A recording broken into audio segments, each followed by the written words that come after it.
স্বর্গ বলে যদি সত্যি কিছু হয়, তাহলে আমার মনে হয় তার নাম হওয়া উচিত উত্তরাখণ্ড।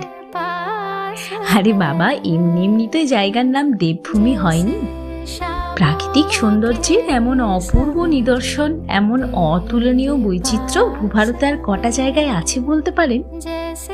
এই যেমন এই জায়গাটা, ধনৌল্টি থেকে উত্তরকাশী যাওয়া আসার রাস্তার মাঝে একটা জায়গা।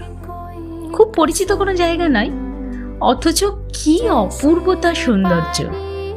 যেদিকে চোখ যায় শুধু সবুজ আর সবুজ, যেন খুব যত্ন করে সবুজের গালিচা বিছানো হয়েছে, আর তার উপরে টাঙানো রয়েছে আসমানি শামিয়ানা। আহা, এমন জায়গায় দুদণ্ড বসলেই দেহ মন জুড়িয়ে যায়। আর শুধু তো একটা জায়গা নয়, এমন কত জায়গা যে উত্তরাখণ্ডে ছড়িয়ে রয়েছে তার হিসেব মেলা ভার। আমার কথায় বিশ্বাস না হয় একবার ঘুরেই আসুন না।